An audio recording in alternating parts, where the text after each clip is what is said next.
A very good morning to all my dear friends. I hope you're doing good. आज 19th जनवरी 2023 है. आप देख रहे हैं द हिंदू एनालिसिस बाय प्रशांत मावानी. दोस्तों, आज एक बहुत ही खास दिन है.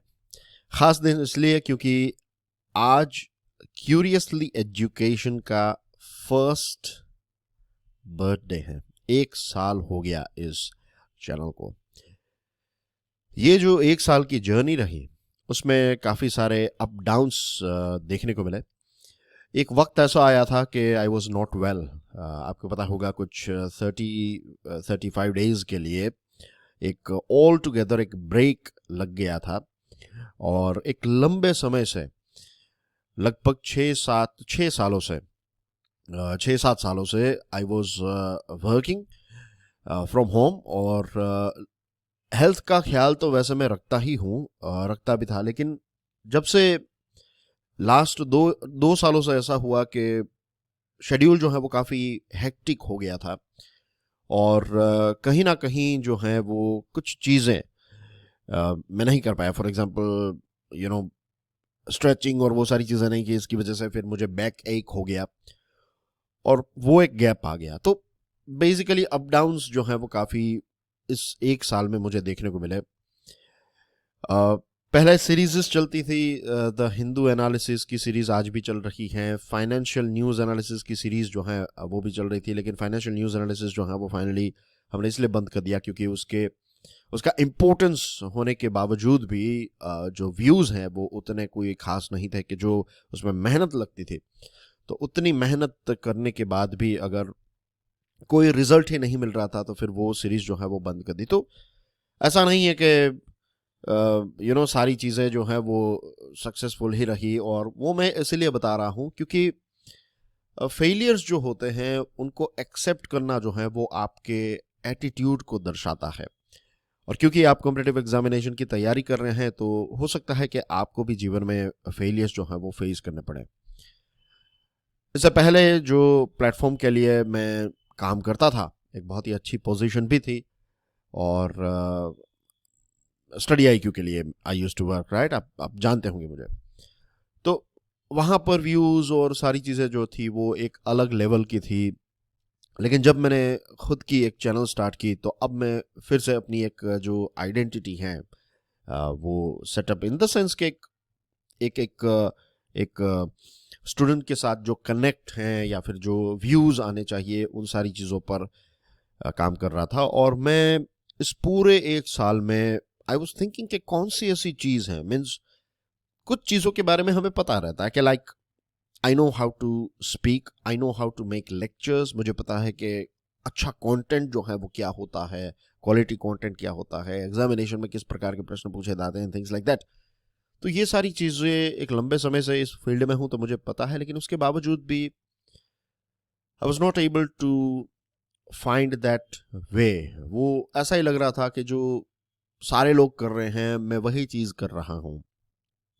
फिर मैंने बहुत सारा ब्रेनस्टॉर्मिंग किया और अभी बस आप समझ लीजिए 2-3 महीने पहले ही वो एक पॉइंट तक मैं पहुंचा कि मुझे रियलाइज़ हुआ कि स्टूडेंट्स को एक्चुअली क्या चाहिए. स्टूडेंट्स को चाहिए मीन्स स्टूडेंट्स को शायद इस बात के बारे में शायद पता भी ना हो कि उनको क्या चाहिए. बट आई नो कि उनके लिए सबसे इंपॉर्टेंट अगर कोई चीज़ है तो that is self empowerment.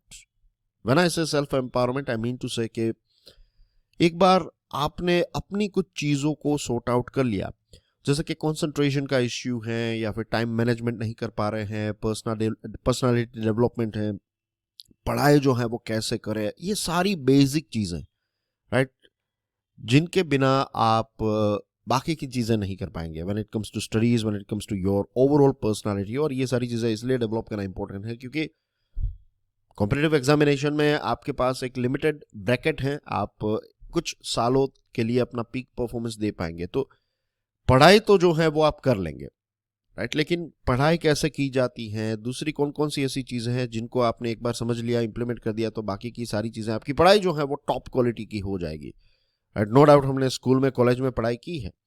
But for example जो फोकस के बारे में अभी तक हमने जो बातचीत की, आई एम श्योर कि इतने डीप लेवल तक कभी भी किसी के साथ, किसी भी ज़्यादातर स्टूडेंट्स के साथ कभी भी इस प्रकार की डिस्कशन नहीं होती है। Will talk about listening skills as well, वो भी सीरीज जो है वो आएगी।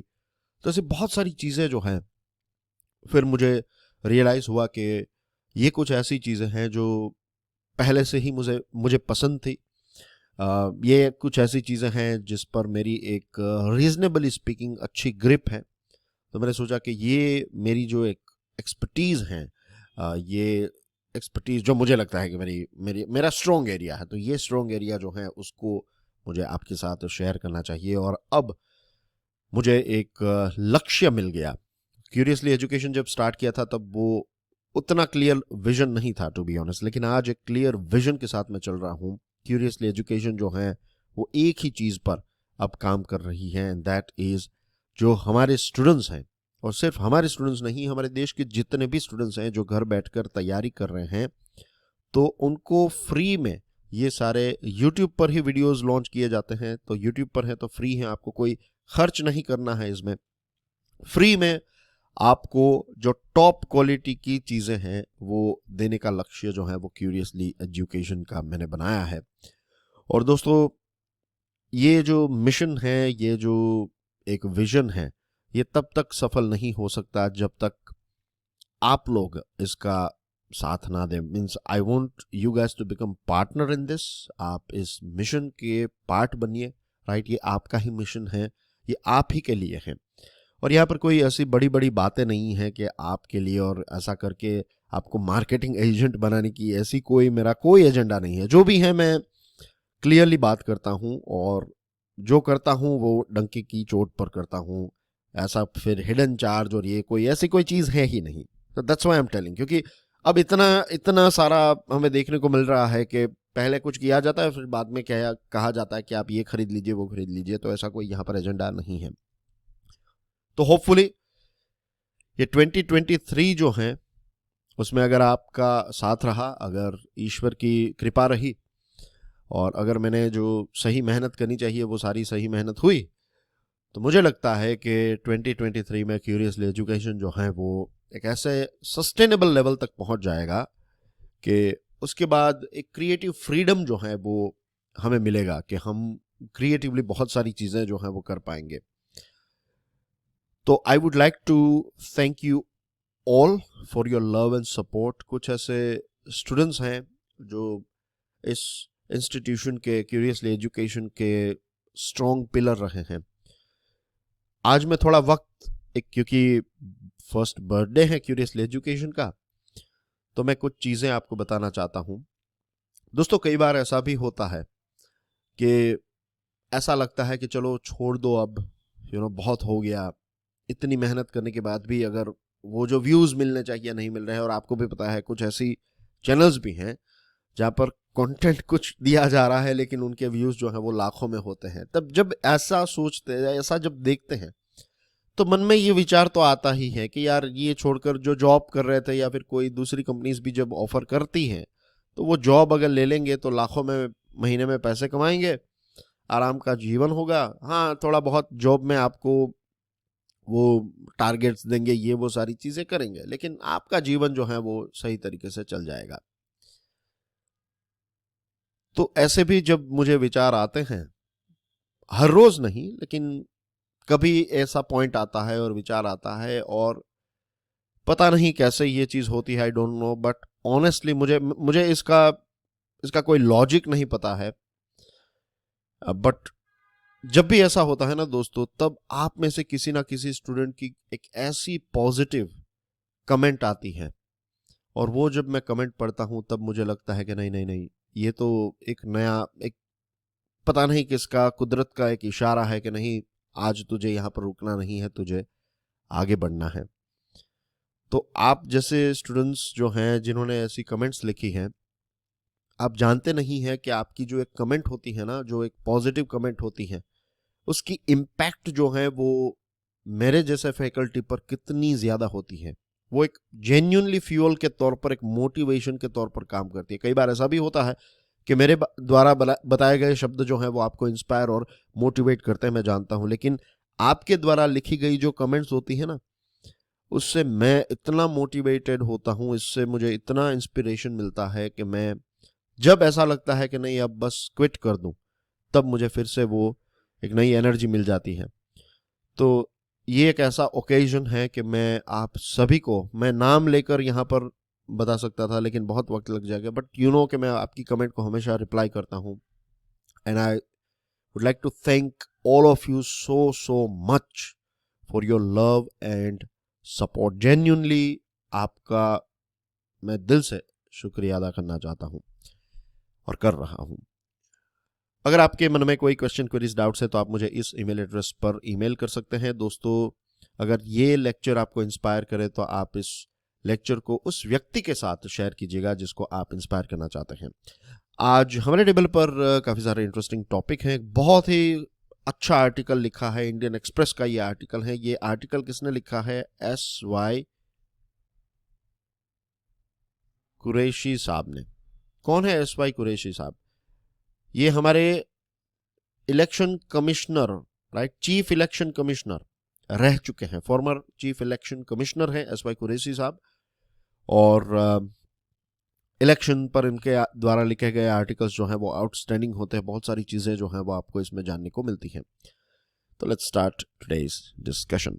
ओके, अब ये जो आंकड़ा आपकी स्क्रीन पर है, आप देखिए 1951 में जब हमारे देश का पहला जनरल इलेक्शन हुआ था, तो उस टाइम पर हमारे देश के जो लोग हैं उसमें से 17% ऐसे लोग थे जो रजिस्टर्ड वोटर्स थे। और वोट देने के लिए कितने लोग आए थे? 45% जितने। समझे आप कि वोटिंग के लिए एलिजिबल जो लोग थे 17% थे, लेकिन 45% लोग जो हैं वो आए। फिर उनको बताया गया कि नहीं, आप वोटिंग ये इस प्रकार से चीज़ें हैं, यू नो, कि आप वोटिंग जो है एंड जो रजिस्टर्ड थे तो उसमें से 45% जो आए थे। तो एनीवे उस टाइम पर आंकड़ा जो है वो बहुत ही कम था, आप समझ गए। अब 2019 में आप देखिए जो एलिजिबल सिटीजन्स हैं वोटिंग के लिए 91%, उसमें से 67% लोग जो है वो वोट देने के लिए आए। तो इलेक्शन कमीशन की बात करें या फिर हमारे देश की बात करें तो दो चीज़ों पर हमारा प्रोग्रेस जो है वो काफ़ी अच्छा रहा। एक तो है कि जो एलिजिबल सिटीजन्स हैं उनको इलेक्टोरल्स में ऐड करना, उनको रजिस्टर करना, कि उनको वोटर आईडी जो है वो प्रोवाइड करना। और दूसरा जो है कि पार्टिसिपेशन जो है वो वोटिंग में बढ़ता गया है। अगर पूरा ग्राफ देखें तो दोनों चीज़ों का ग्राफ जो है वो ऐसे बढ़ता जा रहा है, which is a good news. That means कि हमारी डेमोक्रेसी जो है वो और ज़्यादा मैच्योर हो रही है, राइट। लेकिन चिंता का जो विषय है वो अब ये है कि हमारे देश में जो एलिजिबल वोटर्स हैं उसके 1/3, लगभग 30 करोड़ जितने लोग जो हैं वो वोट नहीं दे पाते। लगभग यूएसए जितनी पॉपुलेशन जो है वो वोट नहीं दे पाती है। क्यों? ऐसा नहीं है कि वो वोटर आईडी उनके पास नहीं है, ऐसा कुछ नहीं है। प्रॉब्लम ये है कि वो वोटिंग को मींस एक्सेस नहीं कर पाते। और ये लोग जो हैं ये इंटरनल माइग्रेंट्स हैं। इंटरनल माइग्रेंट्स में दो प्रकार के हैं। एक तो ऐसे व्यक्ति जो लेट्स से यूपी का व्यक्ति राजस्थान में है, राजस्थान का जो व्यक्ति है वो गुजरात में है, गुजरात के व्यक्ति महाराष्ट्र में है, ऐसे लोग। और लेट्स से एक ही राज्य के अलग अलग जो डिस्ट्रिक्ट हैं, तो एक व्यक्ति जो डिस्ट्रिक्ट 1 का है वो डिस्ट्रिक्ट 3 में जॉब करने के लिए या फिर नौकरी कर रहा है या फिर बिजनेस कर रहा है, उसके डॉक्यूमेंट सारे डिस्ट्रिक्ट 1 के हैं। तो ये हैं इंटरस्टेट और इंटर डिस्ट्रिक्ट जो माइग्रेंट्स हैं। तो ये एक दिन के लिए वो छुट्टी लेकर ट्रैवलिंग करके वोट देना जो है वो पॉसिबल नहीं है। अब committee of officers on domestic migrants जो है, तो 2016 में ये कमिटी ने सजेस्ट किया, ये ECI की कमिटी थी, तो ये सजेस्ट किया कि एक रिमोट वोटिंग जो है उसको हम इम्प्लीमेंट करें। और अब मंडे की बात है, जो नेक्स्ट मंडे है, तो मंडे को इलेक्शन कमीशन जो है उसने नेशनल और स्टेट पॉलिटिकल पार्टीज के रिप्रेजेंटेटिव्स, लीगल, एडमिनिस्ट्रेटिव और स्टैट्यूटरी चेंजेस जो भी करने पड़े इस रिमोट वोटिंग के लिए, तो एक मीटिंग जो है वो बुलवाई है। और ये सारी चीज़ें जो है वो कंसेंसस से होगी। 2010 में ऐसा हुआ था जब सारी पॉलिटिकल पार्टी, स्टेट लेवल की और नेशनल लेवल की पॉलिटिकल पार्टीज जो है उनको बुलाकर फिर ये जो वीवीपैट है ना, जो मशीन होता है कि आपका EVM है, तो ईवीएम के साथ वीवीपैट, जिसमें आप अगर ईवीएम पर बटन क्लिक करेंगे तो जो ये वीवीपैट मशीन है तो उसमें एक रिसीट बन जाती है और फिर वो उस बॉक्स में ड्रॉप हो जाती है। तो ये voter verifiable paper audit trail जो है वीवीपैट, तो 2010 में इसको सारी पॉलिटिकल पार्टीज ने एक अपना ग्रीन सिग्नल दिया था और फिर से उसके बाद फिर हम इसको इम्प्लीमेंटेशन में ला सके।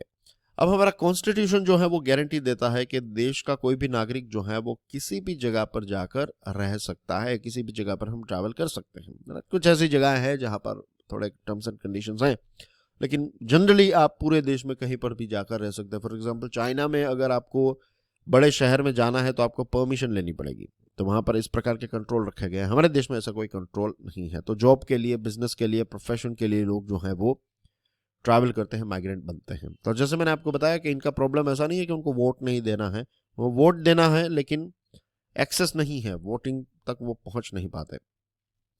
2012 की स्टडी ये कहती है कि most migrant voters have voter cards for their home constituency 78%। अगर 100 लोग हैं तब पकड़ लीजिए 80 ऐसे लोग होंगे माइग्रेंट जिनके डॉक्यूमेंट्स जो है वो अपने होम स्टेट के होंगे या फिर होम डिस्ट्रिक्ट के होंगे। तो फिर वो, जैसे हम समझ सकते हैं ना, वोटिंग करने के लिए वो नहीं जा सकते।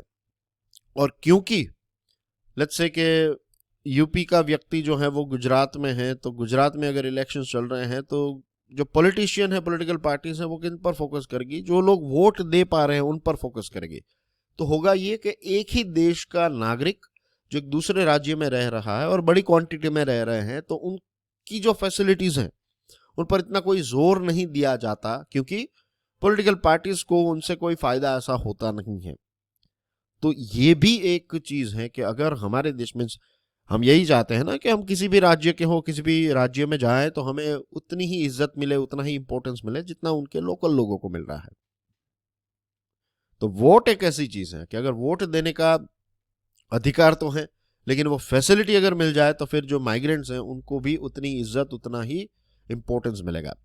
सेक्शन 60C जो है आरपी एक्ट का, वो इलेक्शन कमीशन ऑफ इंडिया जो है इसको एम्पावर करता है कि आप गवर्नमेंट के साथ कंसल्टेशन करके आप ऐसी चीजें, एक ऐसा वोटर का लिस्ट बनाइए कि अगर फिजिकली या फिर सोशल सर्कमस्टेंसेस की वजह से अगर वो वोट देने के लिए नहीं आ पाते हैं तो उनके लिए कुछ आप इंतजाम कीजिए। और वोटर्स जो हैं वो एक बार जब ये कह देते हैं कि दिस आर द रीजंस जिसकी वजह से वो फिजिकली नहीं आ पाते, तो फिर उनको ईटीपीबी यानी कि electronically transmitted postal ballot system जो है उसके लिए वो एलिजिबल हो जाते हैं। 2019 का जो जनरल इलेक्शन हुआ ना, तो इसमें ईटीपीबी वोटर कितने थे पता है? 18 लाख। जो डिफेंस पर्सोनल हैं हमारे देश के, तो इतने लोग जो हैं वो उन्होंने ईटीपीबी का इस्तेमाल किया। और 2019 में एक पीआईएल जो है वो सुप्रीम कोर्ट के सामने रखी गई थी, और वो ये थी कि हमारे देश के जो एनआरआईज हैं, 10 लाख ऐसे एडल्ट्स हैं, 10 मिलियन सॉरी, यानी कि 1 करोड़ एनआरआई का मतलब होता है नॉन रेसिडेंशियल इंडियन, यानी कि वो इंडिया का सिटीजन है लेकिन दूसरे देश में रह रहा है। तो वो भी हमारे देश के लिए मीन्स वो सिटीजन ही है हमारे देश का, तो वो भी वोट दे सके। तो हमारे नेशन बिल्डिंग में एनआरआई का वैसे बहुत बड़ा कंट्रीब्यूशन रहता है, लेकिन वो वोट नहीं दे पाते। तो इसके लिए फिर एक पीआईएल फाइल की गई कि ये एनआरआई जो है वो वोट दे सके।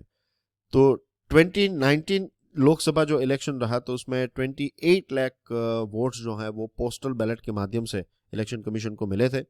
और फिर बहुत सारी चीज़ों के, फॉर एग्जांपल किसी को डिसेबिलिटीज़ हैं, कोई सीनियर सिटीजन है, कोविड अफेक्टेड लोग हैं, तो उनके लिए भी एग्जिस्टिंग सिस्टम जो है तो उसमें ये सारी चीज़ें मीन्स ईटीपीबी के माध्यम से वो वोट दे सकते हैं। तो ये सारी चीज़ें ऐड हुई हैं। अब एक ही ग्रुप जो है वो जनरली बच गया है, दैट इज मीन्स वो इसके बाहर है, that is Indian migrant workers. तो इनको भी ये अपना जो राइट है वो मिलना चाहिए।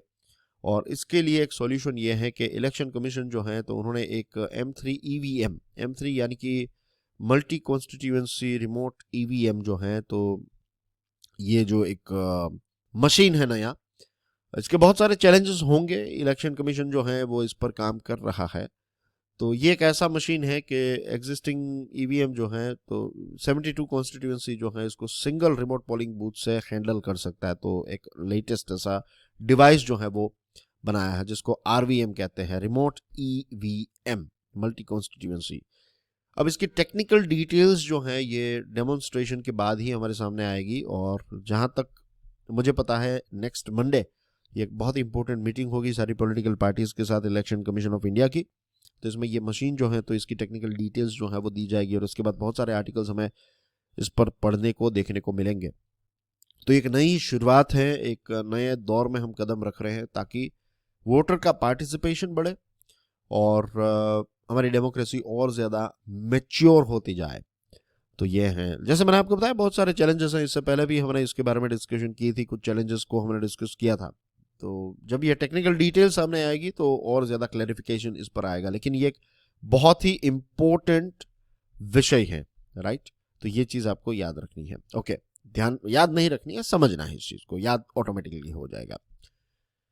The illogical rejection of the idea of south Asia, the Hindu का ये आर्टिकल है, काफी इंटरेस्टिंग आर्टिकल है।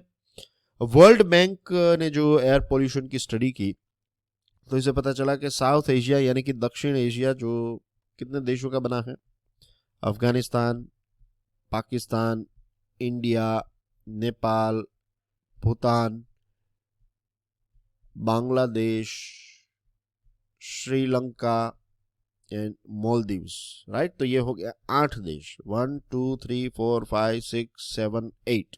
तो ये 8 देश जो हैं साउथ एशिया, दक्षिण एशिया। तो इसमें हर साल 2 मिलियन यानी कि 20 लाख लोग जो हैं वो यहाँ पर एयर पोल्यूशन की वजह से प्री मैच्योरली इनकी मृत्यु होती है। और पार्टिकुलेट मैटर कॉन्सेंट्रेशन की बात करें तो साउथ एशिया के जो बड़े बड़े शहर हैं, तो दुनिया के टॉप 10 पोल्यूटेड शहर जो हैं उसमें से 9 साउथ एशिया में हैं। तो हमारे लिए यह बहुत बड़ा चिंता का विषय है। भूटान में एक स्टडी कंडक्ट की गई और पता चला कि वर्ल्ड हेल्थ ऑर्गेनाइजेशन ने जो लिमिट रखी है PM 2.5 की, तो 2018-20 में इसका कॉन्सेंट्रेशन जो है वो 3 टाइम्स ज्यादा भूटान में देखने को मिला। मालदीव्स का जो मीटियोलॉजिकल डिपार्टमेंट है तो उन्होंने कहा है कि स्मोक जो है इसकी वजह से विजिबिलिटी 60% कम हो गई। और ये चीज़ें क्यों हो रही है, क्योंकि हिमालयन फुट हिल्स की जो हवाएं हैं वो मालदीव्स तक पहुंच रही है और इसकी वजह से यहाँ पर एक विजिबिलिटी जो है वो कम हुई है, स्मोक जैसे सिचुएशन जो है वो हुई है। Association of south east Asian Nations जो आसियान ग्रुप है, फिर यूरोपियन एल्पाइन नेशंस हैं, चाइना है, तो इन्होंने भी जो एयर पोल्यूशन के सॉल्यूशन निकाले हैं वो whole of the reason approach से निकाले हैं कि पूरे सारे देशों ने मिलकर, क्योंकि एयर जो है वो एक रेफ्यूजी फिल्म थी, करीना कपूर की पहली फिल्म थी, अभिषेक बच्चन की पहली फिल्म थी, उसका एक बहुत ही फेमस गाना था कि पंछी नदियां पवन के झोंके, कोई सरहद ना इन्हें रोके।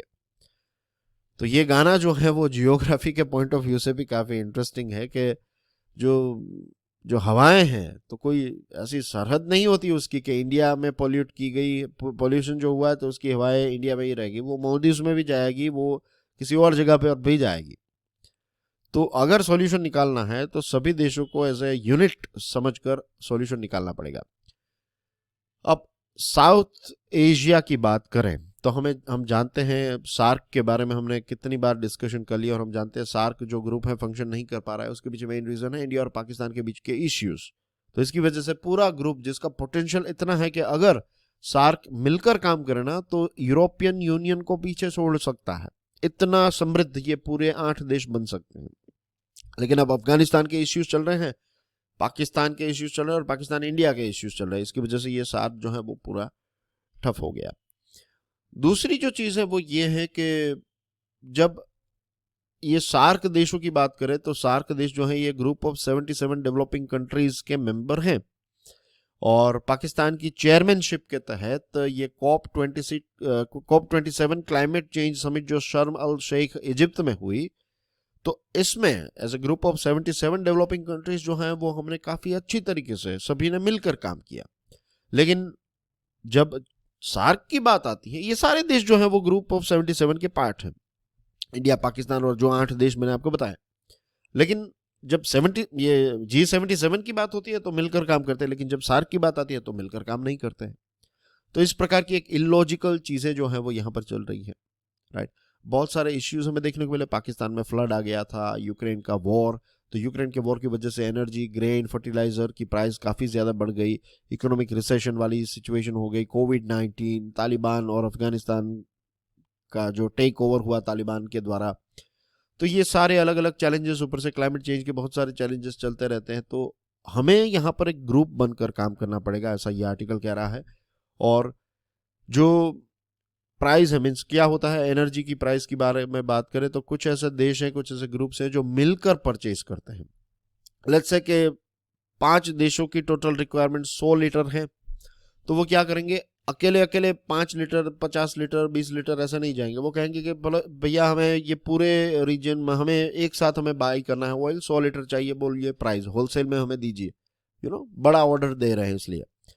तो ये कार्टेल के तौर पर भी हम यहाँ पर काम नहीं कर पा रहे हैं। और देखिए, बांग्लादेश, पाकिस्तान और इंडिया जो है वो 50% से भी ज़्यादा अपना LNG जो है वो स्पॉट मार्केट, यानी कि एक प्रकार की रिटेल मार्केट जहाँ पर ज़्यादा प्राइस देनी है, ऐसे खरीदते हैं।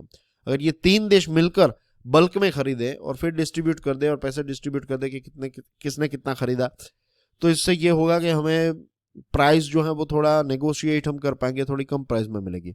और जो हमारा वासुदैव कुटुंबकम है, जो डिप्लोमेसी और डायलॉग का जो हमारा एक मिशन है, विजन है, तो ये भी कहीं ना कहीं जो है फोकस के बाहर चला जाता है या फिर अपने ट्रैक से उतर जाता है जब हम देखें कि दूसरे देशों के साथ बातचीत अच्छी तरीके से हो रही है, लेकिन इंडिया और पाकिस्तान के बीच में इश्यूज चला। आई एम नॉट सेइंग कि इंडिया का कसूर है, पाकिस्तान का कसूर है, राइट, वो एक अलग टॉपिक हो जाएगा। लेकिन आप समझिए कि वैसे वासुदेव कुटुंबम यानी कि the whole world is one family, लेकिन पाकिस्तान और ऐसे कुछ देशों की बात आती है तब ये चीज़ें जो है उसको छोड़ना पड़ता है। तो this are the things that this article is saying कि शंघाई कोऑपरेशन ऑर्गेनाइजेशन में मिलकर काम कर सकते हैं, लेकिन फिर इसमें इंडिया और पाकिस्तान मिलकर काम करते हैं SCO में, अपनी मिलिट्री भी एक दूसरे के साथ ट्रेनिंग और ये सारी चीज़ें करती है, लेकिन फिर रीजन की बात आती है तब हम पीछे हट जाते हैं या फिर नहीं हो पाता है।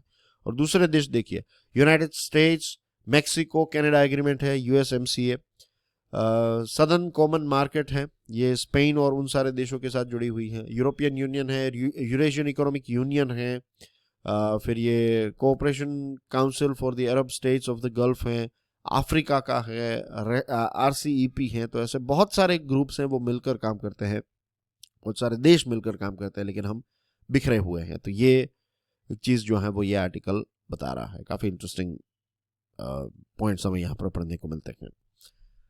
अनरिलायबल पाकिस्तान, अब हम पाकिस्तान और इंडिया की बात कर सकते हैं यहाँ पर। अब क्या हुआ कि पाकिस्तान एक ऐसा देश है, राइट, कि क्या करता है कि एक स्टेप आगे लेता है और 2 कदम पीछे चला जाता है। तो एक दुबई बेस्ड चैनल में इंटरव्यू देते हुए पाकिस्तान के प्राइम मिनिस्टर जो शहबाज शरीफ हैं, उन्होंने ये कहा कि ये युद्ध जो है दोनों देशों के बीच में ख़त्म होना चाहिए, हम दोनों पड़ोसी बनकर रहें, अच्छा रहें, तो ये दुख, पॉवर्टी, अनएम्प्लॉयमेंट, ये हमारे लोगों में जो चल रही है, ये सारी चीज़ें जो है वो चली जाएगी। और उन्होंने मोदी साहब को एक रिक्वेस्ट की है, कहा है कि चलो सीरियस और सिंसियर डिस्कशन करते हैं और कश्मीर वाला प्रॉब्लम और ये सारी चीज़ें हम सॉल्व करें। जैसे ही उनका ये स्टेटमेंट आया, कुछ घंटों के बाद पाकिस्तान के जो प्राइम मिनिस्टर की ऑफिस है, उन्होंने ये क्लैरिफिकेशन दिया कि जब तक आर्टिकल 370 को रिवोक नहीं, ये इसको हटाने का काम जो किया है, जो रिवोक किया है भारत ने, फिर से इसको वापस नहीं लाया जाएगा, तब तक पाकिस्तान जो है वो बायलैटरल नेगोशिएशन जो है वो भारत के साथ नहीं कर सकता। वो कहते हैं कि आर्टिकल 370 को हटाया वो इलीगल एक्शन है। भारत ने बार बार बताया कि देखिए, ये कश्मीर जो है वो हमारा मैटर है, हमारा राज्य है, और आर्टिकल 370 को हटाना नहीं हटाना वो हमारी इंटरनल मैटर है, इसमें आप दखलंदाजी ना करें। और यही बात जो है वो USA और बांग्लादेश ने भी बताई थी कि भाई ये आर्टिकल 370 को हटाना जो है वो इंडिया की इंटरनल मैटर है, पाकिस्तान को इसमें दखलंदाजी नहीं करनी चाहिए। We know it very well कि पाकिस्तान एक ऐसा देश है जो बार बार U-टर्न्स ले लेता है, जो सदा ये सरहद बस ऑफ पीस जब स्टार्ट हुई 1999 में, जब प्राइम मिनिस्टर उस समय के हमारे अटल बिहारी वाजपेयी साहब जो हैं वो बस में बैठकर लाहौर गए, तो उसके कुछ समय के बाद ही कारगिल वॉर जो है ऐसी स्थिति पाकिस्तान ने क्रिएट की। फिर जब प्राइम मिनिस्टर साहब अचानक से लाहौर गए थे, राइट, वहाँ पर उस समय के प्राइम मिनिस्टर नवाज शरीफ जो है उनको बर्थडे पर उनको मिले थे, 25 दिसंबर की बात थी 2015 की। उसके कुछ समय के बाद ही हमारे पठानकोट एयर फोर्स, जो पठानकोट एयरफोर्स है स्टेशन, तो उस पर अटैक किया गया। और कंटिन्यूसली कश्मीर में ये जो इन्फिल्ट्रेशन है वो चल रहा है, ट्रबल क्रिएट किया जा रहा है। आजकल ये ड्रोन के माध्यम से जो आर्म्स और ड्रग्स और ये सारी चीज़ें जो हैं वो रूटीन हो चुकी हैं। पंजाब के कुछ डिस्ट्रिक्ट्स में ये सारी चीज़ें जो हैं, अभी 1-2 दिन पहले ही मैं न्यूज़ में पढ़ रहा था कि एक ड्रोन के माध्यम से कुछ पिस्तौल और कुछ 47-48 जितनी गोलियां थी उसमें इतना सारा जो आर्म्स है वो ड्रॉप किया गया बाय एयर यूजिंग ड्रोन। और पाकिस्तान जो है वो अभी इकोनॉमिक मेल्टडाउन फेस कर रहा है, फूड और फ्यूल की शॉर्टेज है वहाँ पर, डिवास्टेटिंग फ्लड्स हुए हैं, जिसको लेकर हमें दुख है कि किसी भी देश में ऐसा नहीं होना चाहिए। लेकिन अगर आप रिलेशनशिप डेवलप करना चाहते हैं तो सबसे पहले पाकिस्तान को ये जो आतंकवाद है उस पर एक कंट्रोल लाना पड़ेगा। भारत ने ये चीज़ जो है वो सुषमा स्वराज जी जब हमारे फॉरेन मिनिस्टर थे उस टाइम पर हमने क्लियर कहा था कि टॉक और टेररिज्म जो है ये साइमल्टेनियसली नहीं चल सकता। आप हमारे साथ बातचीत करना चाहते हैं तो टेररिज्म बंद कीजिए, टेररिज्म चलता रहेगा तो हम बातचीत नहीं करेंगे। Simple is that. FCI clean up, Tribune का ये आर्टिकल है। यूनियन मिनिस्टर पीयूष गोयल साहब जो हैं उन्होंने बहुत ही सही तरीके से कठोर शब्दों का इस्तेमाल किया है। और ये फूड कॉरपोरेशन ऑफ इंडिया जो है ना, तो इसमें बहुत बड़ा, बहुत लंबे समय से करप्शन चल रहा है, इसके बारे में भी उन्होंने बात बताई। अब सीबीआई जो है उसका एक ऑपरेशन चल रहा है, ऑपरेशन कनक, और इस ऑपरेशन कनक के तहत तो सीबीआई ने अलग अलग जगहों पर रेड्स कंडक्ट की और पता चला कि कितने सारे लोग, पूरी जो चेन है वो लगभग पूरी चेन जो है वो करप्शन कर रही है। एफसीआई जो है वो करप्शन का एक हब बन चुका है। और अब रेड्स कंडक्ट की, केस फाइल हुआ, दैट्स अ डिफरेंट थिंग। हमारे देश में केस फाइल करना जो है वो इजी है, लेकिन केस जो होता है वो लॉजिकल कंक्लूजन तक पहुंचे, that's all together different thing. अब कितने साल लगेंगे I don't know, we don't know, लेकिन अगर हमें रिजल्ट चाहिए तो फास्ट ट्रैक एडजुडिकेशन जो है, this is the most important thing, यानी कि ये केस जो है वो अपने लॉजिकल कंक्लूजन तक पहुंच जाए।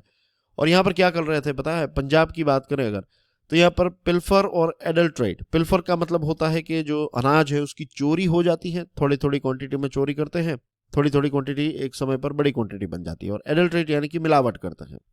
तो ये सारी चीज़ें हुई, और ये पता चलता है कि जो मजदूर है, मजदूर से लेकर जो टॉप ऑफिशियल है, सबका एक महीने का कट होता है, जो हम कहते हैं ना हफ्ता, जो उनको एक प्रकार का हर महीने एक बंडल मिल जाता है पैसों का, कि जैसे सिस्टम चल रही है वैसे ही चलने दीजिए, उसको और ख़राब कीजिए, सारी चीज़ें। तो ये पूरी सिस्टम को अगर हमें सिस्टमेटिक करप्शन जो है उसको हटाना है, तो देखिए लोग यही कहते हैं कि टेक्नोलॉजी से करप्शन जाएगा। टेक्नोलॉजी एक हद तक मदद कर सकती है, मेरा ये मानना है, ये मेरा पर्सनल मानना है, मेरा जो भी अनुभव अभी तक का जीवन का रहा है, जो भी मैंने समझा है, आई वुड से जब तक ह्यूमन रिसोर्स जो है ये आपका क्लीन ह्यूमन रिसोर्स नहीं होगा, जब तक ऐसे लोग नहीं आएंगे जो करप्शन करते ही नहीं है, उनका स्वभाव ही नहीं है करप्शन का, चाहे आपको कितनी ही ये बात जो है वो ख्याली पुलाव जैसी लगे, लेकिन आप सोचिएगा इस पर, जब तक हम अच्छे लोग जो हैं वो हर जगह पर, टॉप से लेकर बॉटम तक, सिर्फ हम क्या करते हैं कि यूपीएससी लेवल के लोगों में ही वो चीज़ें डालने की एथिक्स और ये सारी, मैं कहूँगा बॉटम से लेकर टॉप तक हर जगह पर ऐसे लोग हमें चाहिए कि जो करप्शन जो है उसके उनके स्वभाव का पार्ट ही ना हो।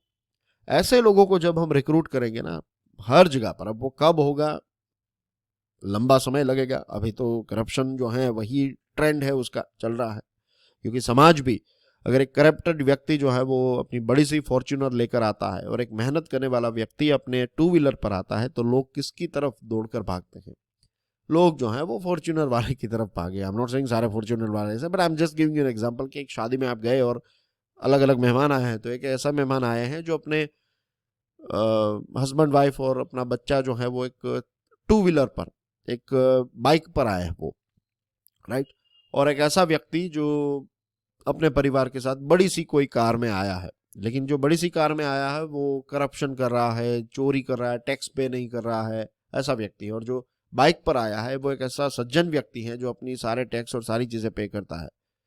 लेकिन लोग जो है वो किसको ज़्यादा रिस्पेक्ट देते हैं, हर जगह पर है ना, ये समाज की हकीकत है, लोग जो है वो पैसे वाले को रिस्पेक्ट देंगे, चाहे वो पैसे किसी पॉइंट ऑफ व्यू से उसने क्यों ना कमाया हो, किसी भी चीज़ से क्यों ना कमाए हो। तो ये समाज में ही एक डिफॉल्ट सेटिंग जो है वो ख़राब है। तो फिर लोग डायरेक्टली इनडायरेक्टली यही सिग्नल दे रहे हैं कि आप पैसे कमाइए, फिर कैसे भी कमाए, इट्स ओके। तो जब तक ये चीज़ जो है, ये अभी जो मेजोरिटी थिंकिंग ऐसी है, ये मेजोरिटी थिंकिंग जब मिनिमल थिंकिंग हो जाएगी और मेजोरिटी लोग जो है वो जो उन लोगों को रिस्पेक्ट करेंगे जो लोग मेहनत मजदूरी करके या फिर मेहनत करके पैसे कमा रहे हैं, लेजिट पैसे कमा रहे हैं, जब तक ये बदलाव नहीं होगा तब तक यही लोग जो हैं वो फाइनली ऑफिसर बनते हैं। तो दिस इज द थिंग, इसका रूट जो है वो यहां पर है। अब सोचिएगा आप इसके बारे में। Okay, AI versus schools, artificial intelligence versus school, times of India का ये आर्टिकल है। ASER 2022 रिपोर्ट जो आया है वो काफी चौंकाने वाला है, लेकिन उससे पहले ये बात करते हैं कि चैट जीपीटी ये एक आर्टिफिशियल इंटेलिजेंस टूल है। Just give me 1 second, right? मैं 35 मिनट से कंटिन्यूसली बोल रहा हूँ। I need a break for couple of seconds, just bear with me.